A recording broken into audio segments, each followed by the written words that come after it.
HP-nya, kita uluk salam kepada Bapak Ustadz Abba Abdur Al-Muqaddam yang telah hadir bersama kita pagi hari ini.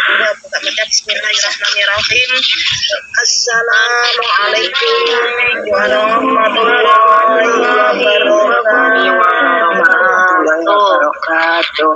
Waalaikumsalam warahmatullahi wabarakatuh. Alhamdulillahirrahmanirrahim. Selamat datang Bapak Ustadz.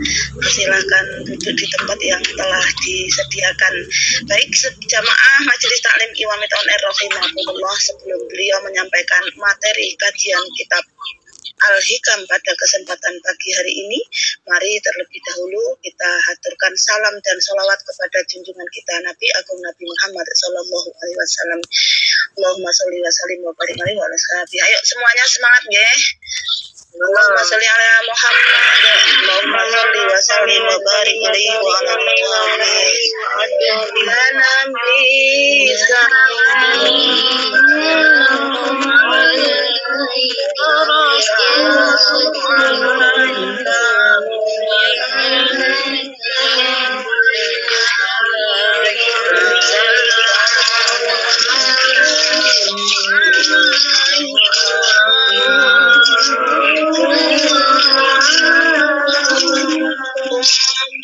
wasallim wa barik alaihi wa ala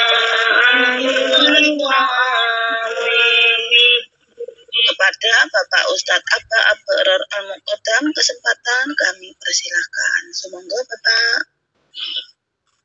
Assalamualaikum warahmatullahi wabarakatuh. Waalaikumsalam warahmatullahi wabarakatuh. Alhamdulillahi rabbil alamin. Assalatu wassalamu ala sayyidina Muhammadin al-mab'uthi rahmatan lil alamin.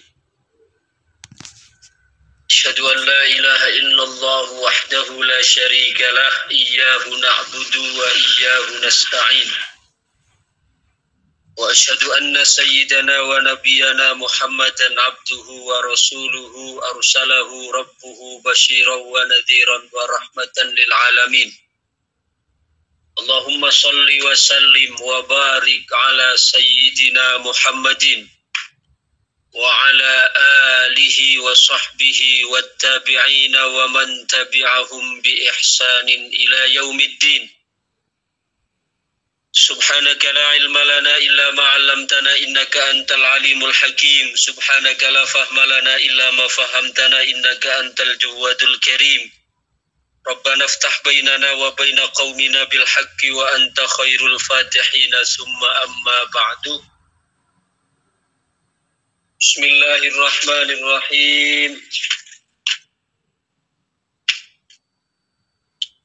Kita lanjutkan pembahasan syarah Al-Hikam di Sayyidina Al-Imam Ahmad Ibnu Athaillah As-Sakandari radhiyallahu anhu wa ardahu wa nafa'ana bihi wa bi'ulumihi wa bi anwarihi wa bi asrarihi fid dharaini amin ya rabbal alamin.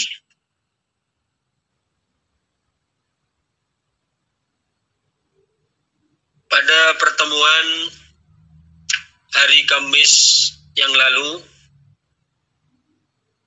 kita telah membahas hikam yang ke-133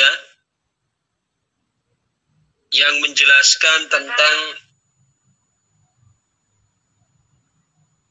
Allah yang memuliakan kita sebenarnya adalah dengan keindahan Allah di dalam menutupi kekurangan-kekurangan kita. Sehingga kalaupun kita mau untuk memuji, maka yang layak untuk dipuji adalah Dia yang telah menutupi kita.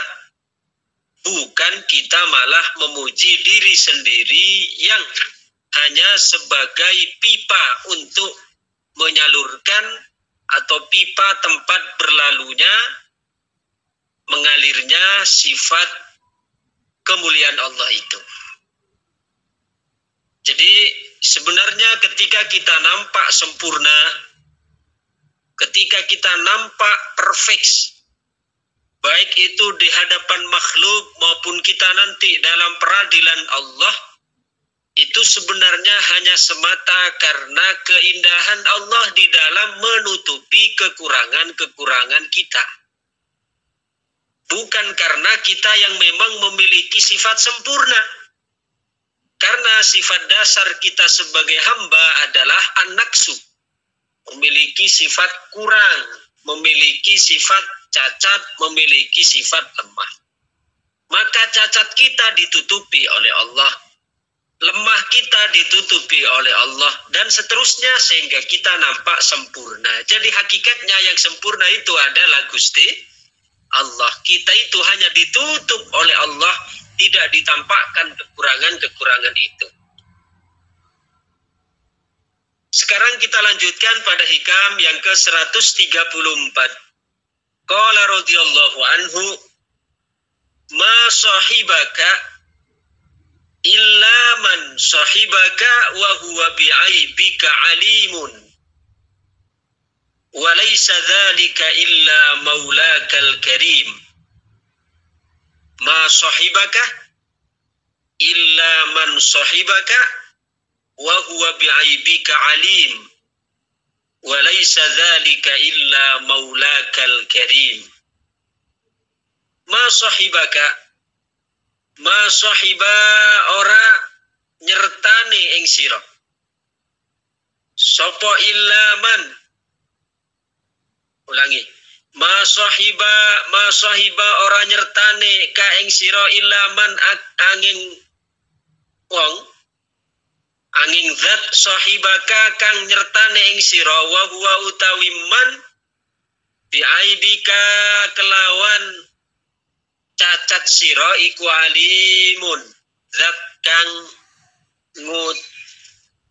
kang ngudanini. Walaisa dzalika lan ora ono mengkono alim bi'aibika alim illa sapa illa maulaka angin bentoro siro al-karim, illa maulakal karimu kejaba bentoro siro kang moho mulya. Ya. Tidaklah yang menyertaimu, yang selalu setia bersamamu, menemanimu, dan dia mengetahui segala kekurangan-kekurangan dan cacatmu, tapi masih tetap setia di dalam menyertai kita, di dalam memberikan pertolongan kepada kita, di dalam melindungi kita. Walaysa dzalika illa maulakal karim, dan itu tidak ada kecuali hanya pada Tuhanmu yang maha mulia. Biasanya, kalau dalam hukum manusia, ketika kita berteman dengan seseorang, pada saat kita tahu dengan cacat, kelemahan, kekurangan orang yang kita temani, itu kita akan semakin luntur rasa percaya kita, bahkan kita bisa menjauh, bahkan kita akan menghilang, bahkan kita akan meninggalkan pada saat kita sudah mulai mengetahui aib-aib, cacat, kekurangan yang ada pada teman kita. Apalagi kesalahan-kesalahan, cacat, kekurangan yang dimiliki oleh sahabat kita itu adalah kesalahan yang fatal, menyangkut hak kita misalnya. Itu sulit sekali bagi kita untuk move on, ya, untuk tetap kita bisa setia, untuk kita tetap bisa royal, ya, untuk kita tetap bisa loyal, untuk kita tetap bisa menjalin kedekatan dengan teman tersebut. Misalnya saya berteman dengan Pak Rahmat bisa. Tapi ternyata ya, dalam pertemanan saya dengan Pak Rahmat, saya kok ternyata suatu ketika, nah, karena namanya teman akrab, sudah sama-sama gampang, sudah sama-sama mudah. Akhirnya saya minta hutang duit. Pak Rahmat, saya ini sedang butuh duit, coba saya sampean pinjami. Berapa Pak Bror? Tidak banyak, cuma 10 juta. Ya. Karena Pak Rahmat merasa, oh iya saya sudah kenal baik dengan Abah ini, tak kasih. Dikasih 10 juta. Saya berjanji 1 bulan akan dilunasi. Begitu 1 bulan, ternyata saya bukan melunasi. Tapi saya justru meminta tambahan utangan kembali. Pak Rahmat, saya mau minta lagi sama sampean untuk utangi lagi saya 10 juta. Mungkin untuk kali yang kedua Pak Rahmat masih ngasih saya utangan. Ya, masih ngasih utangan. Tapi kira-kira kita sebagai manusia ketika pertama berjanji akan bayar dalam jangka waktu 1 bulan. Kedua, setelah 1 bulan ditunggu-tunggu, bukan malah nyaur, tapi malah minta utangan kembali. Kira-kira perasaan yang ada di dalam hati Pak Rahmat untuk memberikan hutangan sekarang kali yang kedua dengan yang sebulan yang lalu kali yang pertama, kira-kira berat yang mana? Yang pertama dulu atau sekarang yang kedua? Yang kedua. Yang kedua. Janji lagi Pak Rahmat, nanti 1 bulan lagi saya bayar.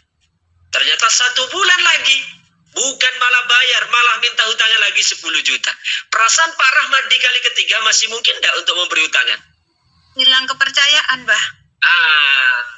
Bisa jadi hilang kepercayaan, atau bahkan bisa jadi, kalaupun Pak Rahmat saking baiknya Pak Rahmat memberi hutangan kepada saya, tapi minimal sudah ada rasa yang berubah di dalam hatinya. Yang sebelumnya percaya, sebelumnya, tapi sudah mulai ada curiga dan seterusnya. Akhirnya lama-kelamaan Pak Rahmat tidak mau untuk mendekat dengan saya. Karena sudah tahu ternyata Abah Abrar ini begini sifatnya. Dia suka berbohong. Dia suka ingkar janji. Dia suka begini dan seterusnya. Pak Rahmat yang sudah tahu dengan segala kekurangan, cacat, keburukan saya, kira-kira masih mau tidak untuk meneruskan pertemanan dengan saya? Berat. Kalaupun masih mau, tapi 1001 mungkin berat. Ya, harus memperhatikan, menimbang, dan seterusnya. Maka langsung diputuskan, kalau begitu saya tidak akan dekat-dekat lagi loh, begitu. Karena sudah tahu apa cacatnya, apa kelemahannya, apa kekurangannya, kehilangan kepercayaan. Tapi Allah Subhanahu wa Ta'ala tahu enggak Allah terhadap kekurangan kita? Sangat tahu. Sangat tahu. Betapa banyak coba kita berkhianat dengan Allah. Betapa banyak, berapa ratus kali kita berdusta dengan Allah. Ya, walaupun Allah sebenarnya tidak bisa didustai, ya. Artinya kita betapa banyak kita berjanji untuk taat, tapi ternyata masih jatuh lagi. Betapa banyak di antara kita yang melakukan dosa secara terang-terangan, bahkan sembunyi-sembunyi di hadapan orang baik, tapi di belakang ternyata buruk. Tapi Allah tahu enggak semua keburukan-keburukan yang tersimpan dalam hati kita? Tahu. Jangankan yang kita perbuat, yang baru terkerentak, yang baru terlintas di benak kita, di pikiran kita, yang orang lain tidak ada yang tahu, Allah tahu. Coba, sampai ke dalam-dalamnya, itu Allah tahu. Tapi Allah masih bersama kita atau Allah meninggalkan kita? Allah bersama kita, Bah. Allah masih bersama kita. Allah setia bersama kita. Bahkan kita terkadang yang malah menjauh dari Allah. Bedakan, rasakan perbedaannya. Bagaimana kemuliaan Allah dengan kemuliaan orang. Ya, kalau orang semakin tahu keburukan kita akan meninggalkan kita. Tapi Allah, bahkan dengan segala keburukan kita, dosa kita, Allah masih tetap memanggil. Coba mana ada orang sekarang ngutang kepada kita. Padahal kita sudah berkali-kali berkhianat, masih terus dipanggil. Kata Pak Rahmat karena saking baiknya, Bas ini sudahlah sampean kalau misalnya walaupun banyak hutang dengan saya, tidak apa-apa. Ya. Tidak apa-apa, jangan hilangkan. Artinya jangan persaudaraan dengan saya itu, tidak apa-apa sampean. Ya. Tapi itu Allah subhanahu wa ta'ala, bahkan semakin orang tersebut berdosa, bergelimang, kesalahan noda, tapi Allah tetap tidak pernah meninggalkan, bahwa Allah memanggil, ya ibadi, kulli ibadiyalladzina asrafu ala anfusihim la taqnatu mir rahmatillah. Katakanlah wahai Muhammad, kata Allah, katakanlah kepada hamba-hambaku yang melakukan dosa-dosa, yang israf dengan dosa-dosa. Artinya yang melakukan dosa-dosa besar dilakukan semua, tapi oleh Allah masih dipanggil kulli ibadiyah, masih dipanggil dengan panggilan mesra oleh Allah. Ya, katakan wahai Muhammad kepada hamba-hambaku yang melakukan dosa-dosa besar. Ya, bilangnya hamba-hambaku coba. Ya, coba kita kalau punya orang, punya musuh atau punya orang yang sebelumnya berkawan dengan kita lalu mengkhianati kita, masihkah kita memanggil dengan sahabat?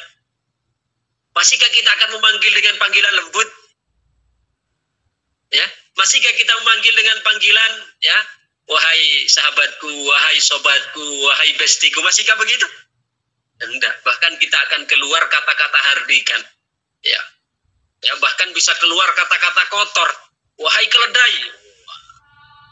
Dasar berotak udang, keluar semua sudah. Ya, akan dipanggil bahkan dengan panggilan-panggilan yang mengandung hardikan. Tapi Allah subhanahu wa ta'ala, ketika hamba itu melakukan keburukan, kesalahan, dosa-dosa sebesar apapun dosanya, tetap panggilan Allah subhanahu wa ta'ala itu adalah panggilan mesra, panggilan kedekatan, panggilan hanan, panggilan kelembutan. Ya kulli ibadiyalladzina asrafu. Wahai Muhammad, katakan pada hamba-hambaku yang asrafu, yang mereka berlebihan dalam melakukan dosa. La taqnatu min rahmatillah. Janganlah kamu putus asa dari rahmat Allah. Ya, coba, adakah yang lebih karom, yang lebih mulia dari Allah? Dengan segala kekurangan kita, dengan segala dosa kita, padahal semua itu Allah tahu. Bahkan lintasan pikiran, lintasan hati, semua Allah tahu. Tapi Allah tetap bersama kita. Allah tetap setia bersama kita. Allah tetap ya menanti kedatangan kita. Beda dengan orang yang buruk dengan kita tidak akan pernah mengharapkan kedatangannya lagi. Betul loh Pak Botan? Terus Botan, kalau orang yang pernah berkhianat dengan kita, orang yang sudah pernah menyakiti hati kita, kira-kira kita masih menunggu kedatangannya? Tidak. Dan bahkan kita mengharapkan kepergiannya. Iya. Bahkan ketika dengar wah si fulan meninggal dunia, alhamdulillah. Meninggal dunianya malah alhamdulillah. Tapi ini Allah subhanahu wa ta'ala dengan segala kekurangan kita, kesalahan kita, dosa-dosa kita, aib kita, tetap Allah masih menunggu ya di pintunya dengan mengatakan qul li ibadiyalladzina asrafu la taqnatu min rahmatillah. Wahai hamba-hambaku, katakanlah wahai Muhammad pada hamba-hambaku yang berlebihan di dalam melakukan dosa. La taqnatu min rahmatillah. Orang sebegitu buruknya dengan segala dosa oleh Allah masih dipanggil kulli ibadiyah, wahai hamba-hambaku. Padahal kita kalau ada orang buruk dengan kita, tidak akan pernah kita mengharapkan kedatangannya lagi, bahkan kita mengharapkan dia pergi untuk selama-lamanya. Itulah bedanya Allah subhanahu wa ta'ala dengan manusia. Coba, dengan begitu, kita masih lebih percaya orang atau lebih percaya Allah? Percaya Allah, Bah. Lebih bersandar, masih butuh perhatian orang atau perhatian Allah? Dengan konsekuensi yang tadi saya sebutkan. Kalau ada orang buruk dengan kita, maka kita tidak akan percaya lagi. Kita akan mengharapkan kepergiannya untuk selamanya. Tapi Allah, biarpun dengan segala dosa, segala kekurangan, kesalahan, Allah masih mengharapkan kedatangan kita. Berarti yang dapat memuji kita dengan yang tahu dengan kekurangan kita, tapi masih tetap mencintai kita, itulah Allah subhanahu wa ta'ala. Maka tidak ada siapapun dari makhluk ini yang mencintai kita, bahkan melebihi diri kita sendiri, melebihi Allah subhanahu wa ta'ala. Ya, itu. Maka beberapa waktu yang lalu, beberapa hari yang lalu ya, ketika Al-Habib Umar bin Hafidh beliau datang ke Malaysia, itu ada di antara dari orang-orang LGBT bertanya kepada beliau, mewakili dari komunitas mereka. Ya curhatlah intinya dalam forum terbuka itu, ya. Jadi mereka tidak malu. Mereka hadir, terpanggil hatinya untuk melakukan dialog dengan Al-Habib Umar bin Hafidh. Di dalam pertanyaannya, dalam curhatannya, dia mengatakan, wahai Habib, saya sebagai perwakilan dari LGBT yang menyukai sesama jenis ini, ya saya mengakui saya ini banyak dosa. Kemudian saya tahu itu adalah ya merupakan larangan dari Allah Subhanahu wa taala. Terus apakah kata dia itu? Apakah lantas kemudian bagi kami seorang pendosa yang sudah nyata-nyata melakukan melanggar ya larangan Allah Subhanahu wa taala ini, kami adalah min ahlin nar, kami adalah ahli neraka? Tapi coba lihat bagaimana jawaban beliau. Beliau di sini ya ingin membina, bukan menghina. Ya. Karena orang-orang yang terjatuh ke dalam maksiat ini ibarat orang sakit yang perlu pertolongan. Jangan buat mereka malah justru putus asa untuk menemukan obat. Ya, kalau ada orang sakit, ya harusnya kan kita tunjukkan, kita bina bagaimana untuk menemukan obat supaya mendapatkan kesembuhan. Jangan malah justru kita takut-takuti, justru kita buat dia down, ya, buat dia putus asa dari rahmat Allah. Misalnya ada orang terkena diagnosa oleh dokter dia adalah terkena stroke. Separah apapun itu, kita kan tidak boleh menakut-nakuti, karena tambah down dia nanti. Kita mengatakan, waduh, ini penyakit stroke ini biasanya tidak lama. Ini tetangga saya dari stroke, kemudian sebulan kemudian dia mati. Kira-kira layak tidak ada kita jenguk orang stroke kemudian bilang seperti itu? Jangan, ya, jangan begitu. Justru buatlah dia termotivasi untuk bangkit. Kita jenguk orang stroke. Oh, sejak kapan ini? Sudah 2 minggu. Oh, ceritanya gimana? Saya kamar mandi kemudian jatuh, kemudian saya tidak sadarkan diri dibawa ke rumah sakit. Sampai sekarang saya tidak bisa gerak. Oh, panjenengan ini orang baik, hingga diuji oleh Allah Subhanahu wa taala dengan hal-hal yang begitu. Tapi tidak apa-apa kok. Tetangga saya itu juga begitu. Dia bahkan ya, dia jatuh dari kamar mandi sampai gagar otak. Tapi alhamdulillah dia masih bisa sembuh. Apalagi sampai hanya begini. Bisa kok, bisa. Penting sampai terus usaha berobat ininya begitu. Ya kan langsung tangga saya ini hanya 2 hari langsung mati karena jatuh di kamar mandi stroke. Wah, bisa mati sekarang juga itu. Nah, artinya kita butuh untuk memberikan motivasi ya untuk sembuh. Begitu juga sikap kita kepada seorang pendosa itu hendaknya kita memberikan motivasi untuk bertobat, bukan justru memberikan menjadikan dia putus asa dari rahmat Allah sehingga dia tidak bisa menemukan jalan untuk pulang, lupa terhadap jalan pulang kepada Allah. Akhirnya jawabannya Habib Umar apa? Beliau tidak mengatakan, padahal kan pertanyaannya apakah kami di neraka tempatnya, kan begitu. Habib Umar tidak mengatakan iya di neraka kamu. Inilah perbedaan dakwah ya yang dibawa oleh para ahlillah, yang dibawa oleh para aulia dengan yang dibawa oleh orang-orang yang hanya mengecap, yang hanya memvonis ini neraka, ini surga, ini ya dan seterusnya. Enggak. Tapi mereka dakwahnya membina bukan menghina, merangkul bukan memukul. Ya. Apa jawaban Al-Habib? Beliau menjawab. Jawaban beliau tidak langsung to the point jawaban, tapi beliau menggiring kepada sebuah cerita. Jadi beliau cerita, ada seorang perampok.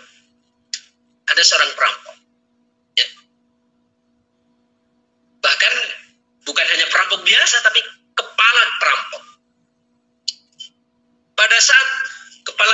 itu suatu ketika ya ngobrol dengan teman-temannya di warung kopi. Ngopilah gampang. Di saat ngopi, ya, dipesankan sama teman-temannya kopi, disodorkan kepada kepala perampok. Tapi anehnya, kepala perampok ini justru mengatakan apa? Mohon maaf, saya tidak bisa minum karena saya puasa. Jadi coba, padahal dia kepala perampok. Nah, seolah-olah kan tidak nyambung toh. Apa gunanya dia puasa, dia merampok? Jadi kita jangan berpersepsi seperti ini. Ada orang melakukan dosa, tapi melakukan ibadah. Jangan kita hina, jangan. Emang kalau kita melakukan dosa, tidak usah ibadah sama sekali. Itu ranah yang berbeda. Biarpun dia melakukan dosa, dalam tanda kutip bukan berarti kita ridho atau kita rela dengan dosa yang dilakukan, tidak. Artinya, dia melakukan dosa, itu adalah jangan sampai dia sudah terjatuh pada dosa, lalu kemudian kita halangi pula untuk masih memiliki hubungan dengan Allah Subhanahu wa Ta'ala. Kadang kita kan kita mengatakan orang lain yang terjatuh pada dosa tapi ibadah, seolah-olah kan ya, buat apa gunanya dia ibadah, apa gunanya dia sholat kalau masih mencuri? Emang kalau begitu tidak usah, kalau masih mencuri tidak usah sholat? Tidak lah. Mencuri terus kita beri pendekatan. Tapi sholat itu jangan sampai ditinggalkan. Dalam keadaan apapun, kalau dia muslim, entah perampok, pencuri, sholat kan tetap wajib toh. Jadi jangan kita halang-halangi dia tetap sholat, tetap puas. Maka dia dikatakan sama teman-temannya, kamu ini aneh. Kamu ini kan kepala perampok, ya. Kamu suka merampok harta orang, kenapa masih sholat? Jadi katakan, ya, memang saya buruk, memang saya adalah perampok, tapi saya tetap tidak ingin meninggalkan hubungan saya saya ingin tetap menjaga hubungan saya dengan Allah. Saya akui saya masih banyak dosa, tapi dengan harapan mudah-mudahan saya dengan sholat yang saya, ya dengan puasa yang saya lakukan ini, suatu saat mudah-mudahan Allah dapat memberikan, menolong saya untuk dapat seutuhnya untuk keluar dari perbuatan buruk ini. Nah, suatu ketika, beberapa tahun kemudian, ada di antara dari orang yang pernah dirampoknya, itu ketemu laki-laki tersebut, dia menangis di hadapan Ka'bah pada saat ibadah haji. Akhirnya mantan orang yang menjadi korban yang pernah dirampoknya itu mendekat. Loh, sampean ini kan bukan orang yang menjadi kepala perampok yang merampok harta-harta saya beberapa tahun yang lalu. Dijawab, iya benar. Loh, gimana ceritanya sampean sekarang kok malah ada di sini nangis di hadapan Ka'bah? Dan dia mengatakan, ini adalah karena puasa yang saya lakukan. Barokahnya ibadah hubungan jalinan saya dengan Allah yang saya lakukan ketika itu. Artinya, dosa-dosa itu, kalaupun kita masih berada bergelimang dalam dosa, tapi jangan pernah meninggalkan perintah. Ya, akhirnya Habib Umar memberikan ta'qib, memberikan kesimpulan di bawah kata beliau. Jadi, sampean terus lakukan ibadah. Jaga sholat, syukur-syukur kalau bisa jamaah di awal waktu. Puasa Ramadan juga jangan. Kemudian dan seterusnya. Artinya di sini beliau ingin mengambil tangan orang tersebut, ditunjukkan jalan kepada Allah, bagaimana jalan kembali. Dia ulurkan tangan beliau supaya apa? Supaya orang itu tahu jalan pulang. Bukan kok malah justru dipojokkan, dipermalukan, bukan berarti Umar mengapresiasi LGBT-nya, bukan. Kadang kalau orang yang tidak paham, berarti melegitimasi, membenarkan praktek LGBT. Bukan, tapi di sini praktek beliau atau jawaban beliau adalah jawaban-jawaban yang mengandung fiqhud dakwah, yang mengandung nilai-nilai kebijaksanaan. Bagaimana cara untuk menunjukkan orang yang sedang tersesat jalan, yang sedang ya tidak menemukan, tidak tahu arah pulang, ya jalan pulang menuju Allah, disampaikan oleh beliau diberitahu ini loh jalannya, ini jalannya. Ya. Maka dari itu Allah Subhanahu wa taala sebenarnya merupakan ya pengejawantahan dari sifat kasih sayangnya, pengejawantahan dari sifat pengampunnya, pengejawantahan dari sifat lembutnya, kasih sayang dan seterusnya. Itu yang harus kita sadari dalam kehidupan sehari-hari. Fudail bin Iyad, ya, salah satu kepala perampok juga, suatu ketika dia menemukan kegundahan di dalam hatinya, merasa gundah sekali. Di dalam kegundahannya itu dia, ya, karena merasa dosa-dosa yang telah dilakukan itu banyak sekali. Karena Fudail bin Iyad itu dia, ya, ketua mantan perampok juga awalnya, yang kemudian menjadi min kibaril auliya setelah itu. Suatu ketika dia mengatakan, ya, aku suatu ketika merasa gundah, sumpahlah, merasa sumpah.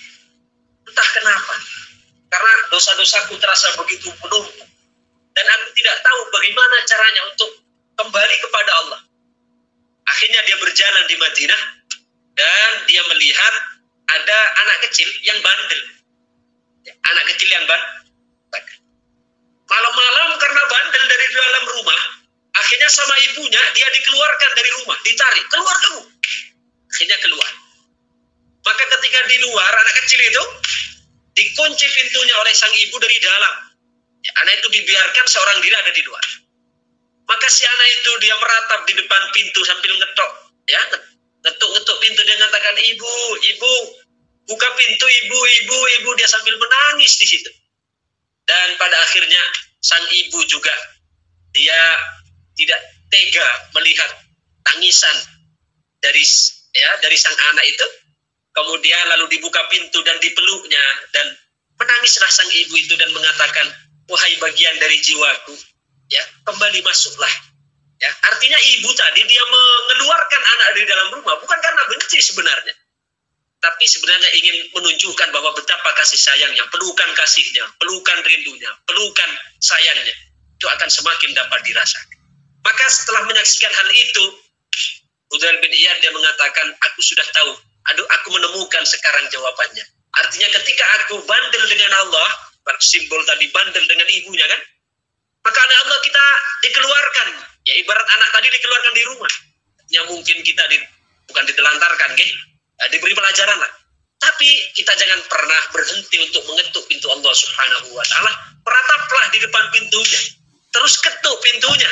Maka nanti Allah akan membuka pintu sebagaimana seorang ibu tadi membuka pintu, lalu kita akan dipeluk oleh Allah dengan pelukan kasih sayangnya, dengan pelukan rahmat dan ampunan. Mudah-mudahan kita semua oleh Allah Subhanahu wa taala diberikan pemahaman makna-makna yang halus ini, sehingga semakin hari kita semakin dewasa, bukan hanya umurnya, tapi jiwa kita semakin kenal dengan Allah, semakin cinta dengan Allah. Karena semakin kenal maka kita akan semakin cinta. Semakin cinta maka kita akan semakin dekat. Semakin dekat maka kita akan semakin merasakan kedamaian bersama Allah Subhanahu wa taala. Amin amin. Alamin. Allahumma shalli wa sallim wa barik ala sayyidina Muhammadin wa ala alihi wa sahbihi wa barik wa sallim ajma'in. Alhamdulillahi rabbil alamin. Hamdan yuwafi ni'amahu wa yukafi mazidah. Ya Rabbana lakal hamdu kama yanbaghi li jalali wajhikal karim wa 'azimi sultanik. Allahumma fa'alna bima 'allamtana wa 'allimna ma yanfa'una wa zidna 'ilma. Rabbana atina min ladunka rahmatan wa hayyi lana min amrina rasyada. Rabbana atina fid dunya hasanatan wa fil akhirati hasanatan wa qina adzabannar. Sallallahu ala sayyidina Muhammadin wa ala alihi wa sahbihi wa barik wa sallim ajma'in. Walhamdulillahi rabbil alamin. Al-Fatihah. A'udzu billahi minasyaitonir rajim. Bismillahirrahmanirrahim. Alhamdulillahi rabbil alamin. Arrahmanir rahim. Maliki yaumiddin.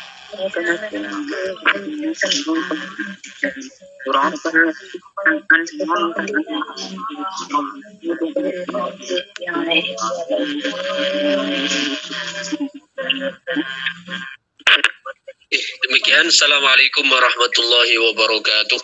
Waalaikumsalam warahmatullahi wabarakatuh.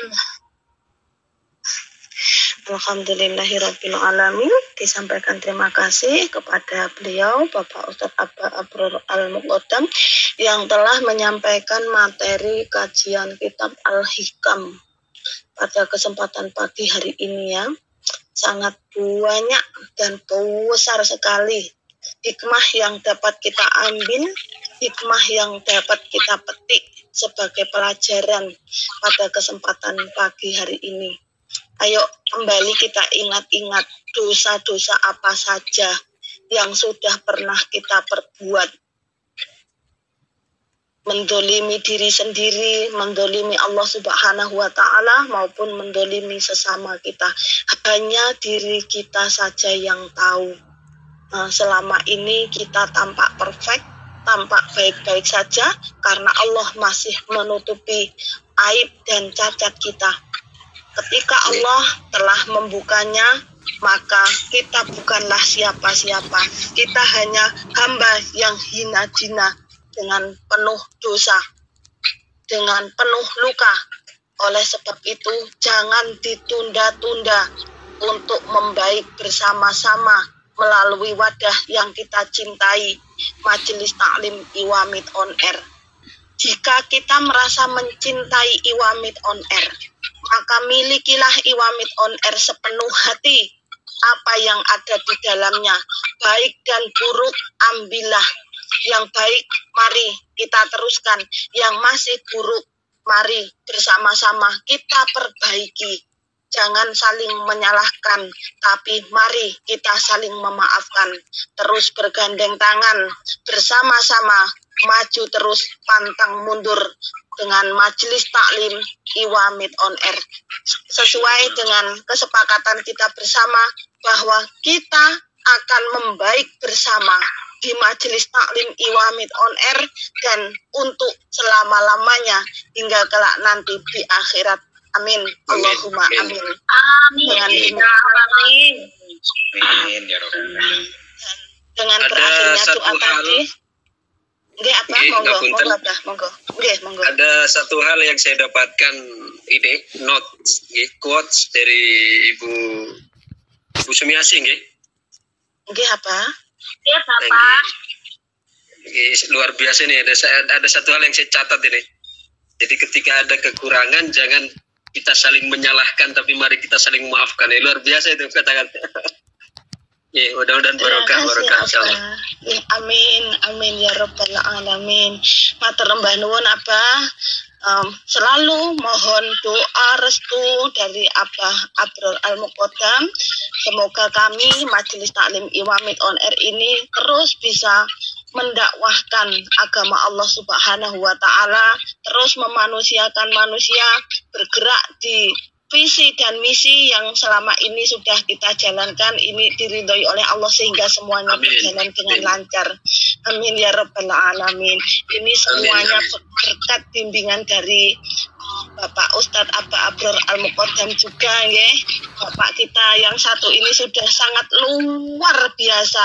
Kita banyak sekali mendapatkan ilmu dan belajar dari beliau. Semoga semuanya berkah dan barokah. Amin ya Rabbal alamin. Berakhirnya doa tadi sekaligus menutup jumpa kita pada pagi hari ini, dan langsung saja mari kita sempurnakan bersama-sama jumpa kita dengan doa akhir majelis. Monggo. A'udzubillahi minasyaitonir rajim. Bismillahirrahmanirrahim. Allahumma shalli ala sayyidina Muhammad wa ala ali Muhammad. Subhanakallahumma wa bihamdika asyhadu an la ilaha illa anta astaghfiruka wa atubu ilaik. Subhanakallahumma wa bihamdika asyhadu an la ilaha illa anta astaghfiruka wa atubu ilaik. Subhanakallahumma wa bihamdika asyhadu an la ilaha illa anta astaghfiruka wa atubu ilaik. La haula wa la quwwata illa billahil aliyyil azim. ربنا آتنا في الدنيا حسنة وفي الآخرة حسنة وقنا عذاب النار. سبحان ربك رب العزة عما يصفون وسلام على المرسلين والحمد لله رب العالمين. Amin ya rabbal alamin. Sekali lagi disampaikan terima kasih kepada Bapak Ustadz Aba Abror Al-Muqaddam. Selamat melanjutkan aktivitas berikutnya, dan kami santri Iwamit on Air segera pamit untuk melanjutkan acara selanjutnya. Monggo kita uluk salam kepada beliau Bapak Ustadz Aba Abror Al-Muqaddam wa akhiran. Wassalamualaikum warahmatullahi wabarakatuh. Waalaikumsalam warahmatullahi wabarakatuh.